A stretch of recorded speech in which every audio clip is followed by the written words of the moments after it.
नमस्कार आमर cooking channel अमरंता करके मुझे आपण मन के बहुत बहुत स्वागत करुछे। आज मुझे आपण मन का लगे नहीं के आसी छे पूरा पूरी नवा स्वाद रे गोटे चटपटा बैगन रेसिपी।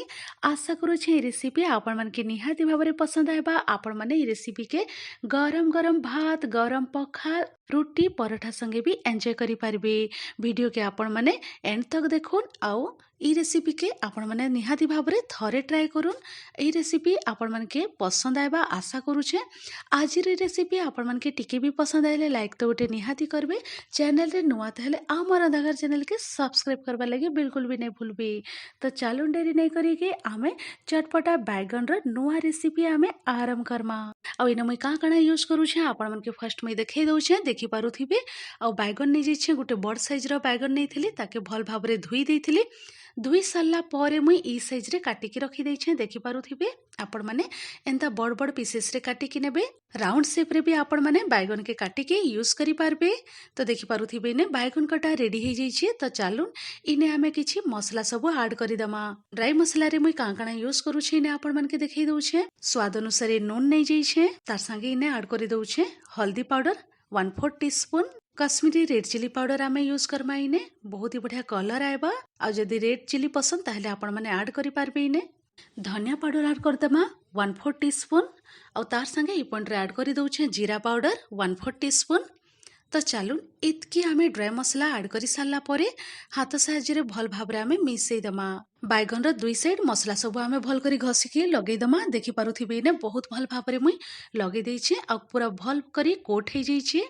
तो चलू एबे मुई इताके साइड करी की रखी दउछे। आ ई रेसिपी लगी आ कांकड़ा मुई यूज करूछे आपण मन के ने मुई देखै दउछे। इने मुई आ गोटे प्लेट रे कांकड़ा यूज करूछे आपण माने देखि के जानि पारुथिबे। इने नै जाइछे मुई धनिया पत्तर ता डेठी संगे मुई यूज करूछे बहुत ही बढ़िया लगबा। आपण माने भी धनिया पत्तर ता डेठी के रिमूव नै करबे एंता यूज करबे बहुत ही बढ़िया लगबा ई रेसिपी रे। आ सब जिनिस के मुई भल करी धुई देइथिली। धुई सारला परे मुई इने यूज करूछे। आ देखि पारुथिबे ने टमाटो दुईटा नै जाइछे मीडियम साइज रो कंचा लंका नै जाइछे तार संगे रसुन नै जाइछे। आ इने मुई गोटे ब्लेंडर जार नै जाइछे। आ ब्लेंडर जार रे आमे ई सब जिनिस के ऐड करि दमा।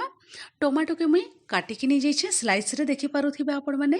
टमाटो ऐड करि सारला परे आमे बाकी जिनिस सब ऐड करि दमा। धनिया पत्तर रसुन कंचा लंका सब जिनिस के ने ऐड करि सारला परे आमे ब्लेंडर जार कवर देकी फाइन पेस्ट रेडी करि दमा। आ इने मुई नून ऐड नै करी नून आमे परे यूज करमा। आ इने बिल्कुल भी पाइन यूज नै करबे। तो चलून ब्लेंडर जार कवर दे सारला परे आमे फाइन पेस्ट रेडी करि दमा। आ इने देखि पारुथिबे पूरा फाइन पेस्ट रेडी हे जाइछे धनिया पत्तर चटनी। तो चलून इताके आमे साइड करी की रखी दमा। एबे आमे जिमा रांधबार प्रोसेस के आरंभ करमा। इने मुई गैस साइड के पळे आसीछे कढ़ाई गरम हेबा लागि रखी देइथिली। हल्का रे कढ़ाई गरम हे जाइछे। तो चलून ई पॉइंट रे आमे गुटे चमच पाखा पाखी रिफाइन तेल ऐड करि दमा। तेल ऐड करि सारला परे आमे फ्लेम के लो टू मीडियम मझिरे रखी दमा। आ तेल के आमे हल्का रे गरम हेबा लागि छाड़मा। तो इने तेल हल्का रे गरम हे जाइछे। तो चलून ई पॉइंट रे आमे बैगन कटा के ऐड करि दमा। आ इने मुई 3 पीस बैगन ऐड करि देइछे। एंता गुटे गुटे बैच करी के आमे सबो बैगन सबो उल्टा पुल्टा करी के फ्राई करि दमा।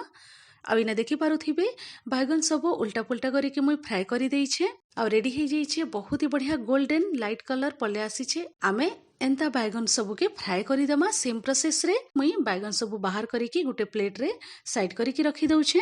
आ इने देखि पारुथिबे सेम कढ़ाई मुई यूज करूछे जेन बैगन आमे फ्राई करिथिलु सेई सेम तेल रही जाइछे। ने मुई सेई तेल यूज करूछे। आपण माने चाहिले अलगा कढ़ाई भी यूज करि पारबे। आउ तेल आगुरु गरम अछि। तो चलून ई गरम तेल रे आमे ऐड करि दमा सोरिस 1/4 टीस्पून। सोरिस के किछि सेकेंड आमे फुटबार लागि छाड़ी दमा। सोरिस जेते बेले फुटी आसला परे आमे इने ऐड करि दमा दुईटा कंचा लंका के भी किछि सेकेंड आमे भाजी दमा। कंचा लंका ऐड करि सारला परे आमे इने ई पॉइंट रे ऐड करि दमा ग्रीन चटनी रो पेस्ट आमे रेडी करिथिलु से पेस्ट के आमे ऐड करि दमा। ग्रीन चटनी ऐड करि सारला परे आमे सेई सेम ब्लेंडर जार रे टिके पानी नै जिमा। आउ आमे इने ऐड करि दमा सब पानी के। आउ फ्लेम के आमे रखि दमा मीडियम फ्लेम रे। आ बॉयल आबा लागि आमे छाड़ी दमा गोटे मिनिट पाखा पाखी। तो इने देखि पारुथिबे गोटे मिनिट पाखा पाखी हे जाइछे बहुत ही बढ़िया बास्ना आसुचे। तो चलून ई पॉइंट रे आमे ऐड करि दमा बैगन फ्राई सबो बैगन फ्राई के मुई ऐड करि दउछे। आउ आमे इने फ्लेम के रखि दमा लो टू मीडियम मझिरे 3 रु 4 मिनिट पाखा पाखी बॉयल आबार लागि छाड़मा। ଆଉ ଏଇନେ ମୁଇଁ ଆପଣମାନକେ କଭର୍ ଖୋଲିକି ଦେଖେଇ ଦଉଛେ 3 ରୁ 4 ମିନିଟ୍ ପାଖାପାଖି ହେଇଯାଇଛେ। ଆଉ ଚଟପଟା ବାଇଗଣର ଭଜା ରେଡି ହେଇଯାଇଛେ। ଆପଣମାନେ ବି ଇ ପ୍ରୋସେସରେ ଥରେ ଟ୍ରାଏ କରୁନ୍। ତ ଚାଲୁନ୍ ମୁଇଁ ଫ୍ଲେମ୍କେ ଅଫ୍ କରି ଦଉଛେ। ଆପଣମାନେ ଯଦି ପସନ୍ଦ କରୁଛନ୍ ତାହେଲେ ଇ ତାର ଉପରେ ଆପଣମାନେ ଧନିଆ ପତର ଗାର୍ନିସ୍ କରିପାରିବେ। ତ ଚାଲୁନ୍ ରେଡି ହେଇଯାଇଛେ ଚଟପଟା ବାଇଗଣର ଇ ନୂଆ ରେସିପି। ଆପଣମାନେ ଥରେ ନିହାତି ଭାବରେ ଟ୍ରାଏ କରୁନ୍। ଗରମ ଗରମ ଭାତ ରୁଟି ପଖାଲ संगे ଆପଣମାନେ ଏନ୍ଜୟ କରିପାରିବେ। ଇ ପଏଣ୍ଟରେ ମୁଇଁ ଫ୍ଲେମ୍କେ ଅଫ୍ କରି ଦଉଛେ ଆଉ ଆପଣମାନକେ ସର୍ଭ କରିକି ଦେଖେଇ ଦଉଛେ। ନିହାତି ଭାବରେ ଆପଣମାନେ ବି ଇ ରେସିପିକେ ଟ୍ରାଏ କରୁନ୍ ଆଉ ଏନ୍ଜୟ କରୁନ୍। ଆଶା କରୁଛେ ଇ ରେସିପି ଆପଣମାନକେ ନିହାତି ଭାବରେ ପସନ୍ଦ ଆଇଥିବା।